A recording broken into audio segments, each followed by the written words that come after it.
بدر میں پوری طرح شکست کے بعد مکہ کے کافروں نے 3000 لوگوں کی فوج تیار کی اور مسلمانوں پر حملے کے لیے مکہ سے روانہ ہوئے۔ مسلمانوں نے بھی مدینہ کے ڈیفنس کے لیے 1000 صحابہ کی فوج تیار کی۔ اب پھر وہی بدر والا سسٹم تھا کہ کافروں کی فوج مسلمانوں سے 3 گنا زیادہ تھی۔ Not a big deal, right? Yes. But اس بار مکہ والوں کی فوج میں ایک ینگ اور ٹیلنٹڈ لڑکا اور بھی تھا جس کا نام تھا خالد۔ رسول اللہ صلی اللہ علیہ وسلم نے مدینہ کے اندر رہ کر لڑائی کرنے کا مشورہ دیا، لیکن زیادہ صحابہ نے کہا کہ مدینہ سے نکل کر اوپن ڈیزرٹ میں لڑائی کرنی چاہیے، اور رسول اللہ صلی اللہ علیہ وسلم نے اپنی رائے چھوڑ کر میجورٹی کی رائے مانی، اور مدینہ سے 1000 صحابہ لڑائی کے لیے روانہ ہوئے۔ رسول اللہ صلی اللہ علیہ وسلم نے اس فوج کو 3 گروپس میں ڈیوائیڈ کیا: مہاجرین، اوس اور خزرج۔ 1000 صحابہ میں سے صرف 100 کے پاس باڈی آرمر اور شیلڈز وغیرہ تھے، اور صرف 50 گھوڑے تھے۔ اس کے مقابلے میں 3000 مکہ کی فوج آ کر احد کے مقام پر رکی اور مسلمانوں کا انتظار کرنے لگی۔ اس فوج کے سینٹر کو ابو جہل کے بعد مکہ کا نیا سردار ابو سفیان لیڈ کر رہا تھا۔ ان کے لیفٹ سائڈ پر ابو جہل کا بیٹا اکرمہ اور رائٹ سائڈ پر 33 ایئر اولڈ خالد بن ولید گھوڑوں کے ساتھ لیڈ کر رہا تھا۔ مکہ کے 3000 فوجیوں سے لڑنے کے لیے جب 1000 صحابہ احد پہنچے، عبداللہ بن ابی سب سے بڑا منافق نے کہا کہ ہم تو نہیں لڑیں گے بھائی، یہ تو خودکشی ہے۔ عبداللہ بن ابی اور اس کے 300 ساتھی مسلمانوں کی فوج سے الگ ہو گئے۔ یہ ایک پری پلانڈ سازش تھی یا جو بھی تھا۔ اب مسلمان صرف 700 رہ گئے اور ان کے سامنے 3000 کی فوج کھڑی تھی۔ رسول اللہ صلی اللہ علیہ وسلم نے 50 آرچرز تیر انداز اس پہاڑ کے اوپر بھیجے تاکہ مکہ والے پہاڑ کے پیچھے سے حملہ نہ کر سکیں، اور ان 50 لوگوں کو کلیئر آرڈر دے دیا کہ اگر تم دیکھو کہ مسلمان جنگ جیت چکے تم نے پہاڑ سے نہیں اترنا، اور اگر تم دیکھو کہ مسلمان ہار گئے ہیں اور پرندے ان کے جسموں کا گوشت کھا رہے ہیں تب بھی تم نے اپنی جگہ سے نہیں ہلنا۔ کافروں کی فوج سے ایک بندہ سامنے آیا اور مسلمانوں کو چیلنج کیا۔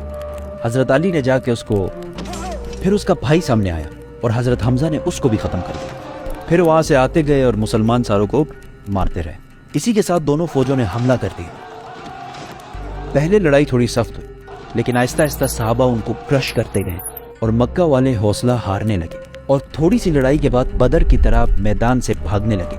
کلیئرلی یہ لگ رہا تھا کہ مسلمان جنگ جیت چکے، اسی لیے پہاڑ پر کھڑے 50 آرچرز میں سے 41 جیت کی ایکسائٹمنٹ میں پہاڑ چھوڑ کر مال اکٹھا کرنے کے لیے نیچے اتر گئے، اور پہاڑ کے اوپر صرف 9 تیر انداز رہ گئے، اور ایگزیکٹ اسی ٹائم کا خالد بن ولید انتظار کر رہے۔ جیسے ہی وہ نیچے اترے، خالد اپنے گھڑ سواروں کو لے کر پہاڑ کے پیچھے سے لائٹننگ سپیڈ کے ساتھ بڑھے۔ اب the game was completely changed۔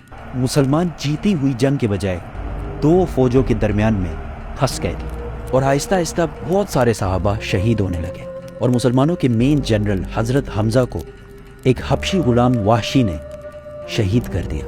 And to make it even worse، دونوں فوجوں سے لڑنے کے دوران وہاں ایک افواہ پھیل گئی کہ محمد صلی اللہ علیہ وسلم کو بھی شہید کر دیا گیا ہے، اور یہ افواہ اس لیے پھیلی کہ جب خالد بن ولید پہاڑ کے پیچھے سے حملہ کر رہے تھے تو ان کے ایک گروپ نے محمد صلی اللہ علیہ وسلم کے کیمپ پر حملہ کر دیا، اور اس ٹائم وہاں پر رسول اللہ کی پروٹیکشن کے لیے صرف 9 لوگ موجود تھے۔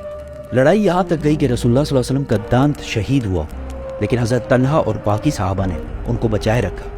9 ڈیفینڈرز میں سے 7 جب شہید ہوئے تو کافروں کو لگا کہ انہوں نے رسول اللہ کو بھی شہید کر دیا، کیونکہ انہوں نے مصعب بن عمیر کو شہید کیا تھا، جن کی صورت رسول اللہ صلی اللہ علیہ وسلم سے بہت ملتی جلتی تھی۔ اتنے میں مسلمانوں کی فوج کسی طرح وہاں سے نکل کر پیچھے ہٹی اور رسول اللہ صلی اللہ علیہ وسلم کو پروٹیکٹ کر کے پہاڑ کے اوپر لے گئی، اور پہاڑ کے اوپر دوبارہ فارمیشن بنائی اور لڑائی کے لیے بالکل ریڈی ہو گئی۔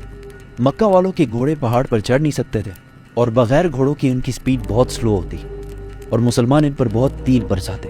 تو ابو سفیان نے فیصلہ کیا کہ بس اتنا کافی ہے، ہم بس یہاں سے واپس مکہ چلے جائیں گے۔